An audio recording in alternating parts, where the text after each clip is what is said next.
One of the easiest things that someone can do is give up. They can give up when things don't go right, when things don't seem to be meshing together. And today's podcast, we're going to talk a little bit about that. The final 2 minutes in your business or in your career. Welcome to the Behind Her Brand podcast with your host, Kimberly Spencer. Every week, join Kimberly and her guest for inspiring interviews with passionate business builders, corporate leaders, and catalysts of change. Plus, we will be sharing business and career building strategies and tools that you can use to grow. So let's dive into today's episode.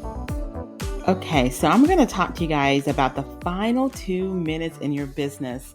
So I want you to definitely take out some pen and paper on this one because I want you to think about your business, think about the things that are happening at this time. And actually, you know what? If you don't have a business, think about your career. You can use the same information I'm going to share with you today is the same thing you can use in whether you are working 8 to 5 or you have your own business. Okay. So I used to play basketball in high school and I absolutely love the sport. I still do to this day today. I love the art of the game. I love studying the leaders in the sport and I dive into learning what makes each NBA All-Star great. Additionally, I also enjoy the intensity and the commitment that each player brings when they hit that court. And one thing I've always loved about basketball is that it's a game of strategy and the context of each play is constantly changing.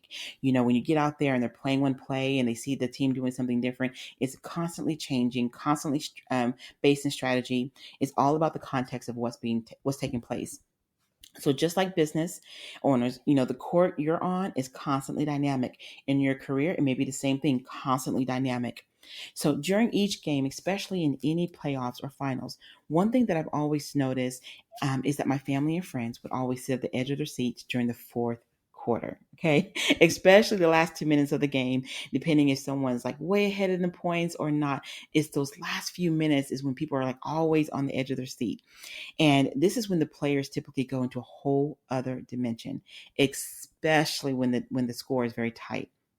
Now, regardless of how exhausted they are, regardless of what's happened in quarters 1, 2, and 3, that fourth quarter and those last few minutes, something clicks in them. Something shifts in them. Something makes them say, you know what? I got to kick it in high gear.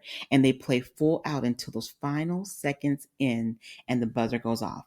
No matter what obstacles the opponent tries to place in their path, that the other team members play very hard to reach that basket. The goal is always the same, yet the situation literally changes in seconds in those final minutes. Now you may be thinking, Kim, either maybe you're not into sports or you're like, where are you going to go with this? So let me give you some context. One of the things that I see often is business owners and even people in their careers give up before that final second ends. They don't see the results that they expected, so they give up. They're not getting enough registrants for their workshop, so they cancel the thing at last minute. Often when people post something, they're expecting to have an avalanche of likes and engagement. And if they feel like they're not getting that, they delete it, or they feel like, oh, no one's interested.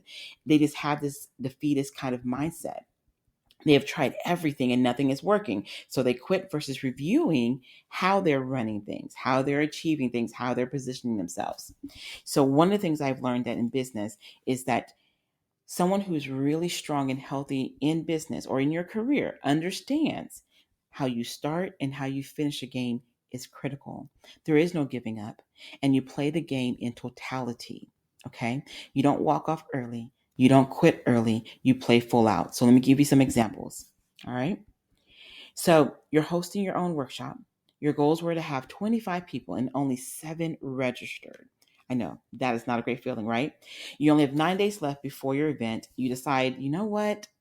I only got a week and a couple of days. No one's signing up. No one's interested. And so you decide that you want to cancel the event because you don't feel like you have enough people attending and you don't want to be embarrassed. Okay. So what is your final 2 minutes? Instead of quitting and not hosting the event, maybe you should keep making phone calls, network, and reach out to those that have expressed an interest, but maybe have not registered yet. Guys, I've done 1,000,001 events, and I can tell you the last couple of days is when everybody starts registering. Very few like to do early, okay? Because people are like, I don't know my schedule. I don't know about this. I don't know about that. So they don't like to register early. But you keep pushing and you keep coming up with creative ways to attract the number of people you're looking for.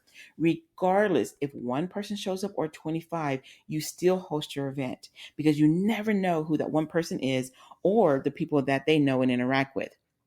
I'm going to give you guys an example that literally shifted my business. When we made the big shift from working with professional speakers and running You Impact on the other direction, meaning that we're showing people how to do marketing, I decided to jump out there and host my first workshop so I can tell people about my business. And I had the same scenario, actually. 25 people actually said they were coming, but only 7 showed up. And my heart sank because I had rented out this room. Got some food, and I was expecting this big old, group of people. And I looked around and I was like, oh my gosh. And something in me clicked and I said, you know what, but these people did show up. So let me do my agenda. So I did. But that night, y'all, every time I think about it, it's amazing. Alexa Scott, Crystal Jackson were in the room that night. And those 2 ladies were the first 2 ladies who were in my mastermind. And to this day, and this has been almost a decade now, Alexa Scott and I still work together, and so do Crystal and I on certain projects that she has. But Crystal and I worked together for a number of years. And then she grew and did wonderful. And then every so often when she wants to do a book or do what have you, she still reaches out to me to that day. So for a period of a month, I hosted a workshop, one on a Tuesday every night for 1 month. And every Tuesday, I can go through more names, but my first full mastermind group consisted of the ladies that were in that group. And all of them continued being my clients for years, not a few months, not 1 year, but for several years. And I can truly say that every single one of them also have become very good friends. And I don't mean plastic friends. I don't mean the fake friends. I mean the ones that come to my baby showers, the ones that have just been integral in my life. But had I not done that event, I would have never hosted my first mastermind. I would have never really kicked off You Impact the way that I desired to. I would have never had the kind of friendships I have to this day. And this was, like I said, a decade ago. Those final 2 minutes count. Here's another example. You attend several networking events. You have quite a few hot leads and you're excited about the potential of having new clients. We've all been there. And sometimes it's frustrating when you're like, people say, yeah, call me, let's get together, let's do this. But you go home and you call every single person and not one person returned a phone call. You don't want to seem like you're stalking them. So you decide that maybe they're not interested. So you don't reach out to them anymore. What will be the final 2 minutes in that scenario? Just because someone doesn't return your calls does not mean they're not interested. Okay. As you know, life events can happen to all of us. So instead of disregarding those leads, reach out to them again, maybe a couple weeks down the road and see if they have an interest in. But you keep networking and you keep generating new leads. I know people cannot stand going to events and feeling like it's like a plastic situation, meaning everyone says they want to connect, but they don't. Well, don't you go in there with that attitude. Don't go in there with that mindset.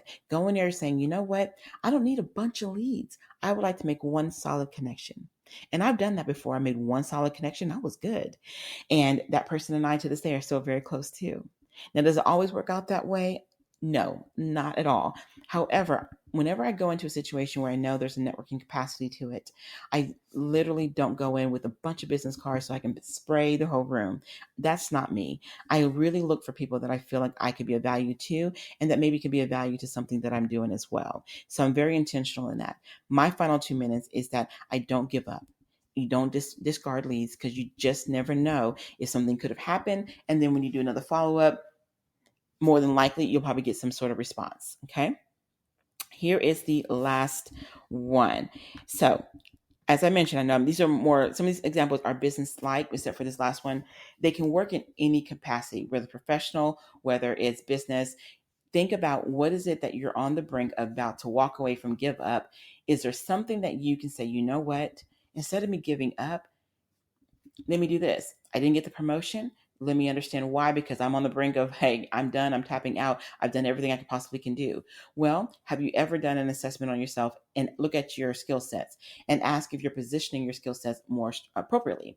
Is there another position that will fit that better? So instead of walking away from the company completely or just quitting completely, really assess. Don't give up until that final buzzer runs out. Okay. So I'm going to give one more example. And this one's an interesting one because I've seen a lot of people deal with this one, okay? Your goals for the month, whether you are working professionally or whether you're building your business, is to make, say, $5,000 a month. And you only have 2 weeks left and you have 0 leads, 0 events, nothing coming in. And so far you've only generated $2,000 at this point. So you resigned yourself to the fact that there's no way you're going to be able to make that extra $3,000 a month. I'm using this example because so many people either work a full-time job and they start a side business because they're trying to generate income to pay off debts or to hopefully one day leave the job itself. On the other side, there's business owners who are obviously trying to build profitable businesses, not just make income, but to actually keep the income. So often, whenever we're not hitting our financial goals, it can be very defeating. It can be very deflating. It can kind of feel like, oh my goodness, I'm keep trying and I can't seem to get there. So here's my final 2 minutes to you. So say you have no leads and no idea how to make that additional income, and you have 14 days left in the month.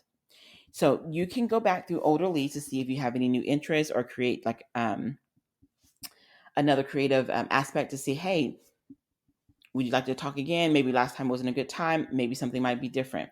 Or what you can do is also consider scheduling a workshop.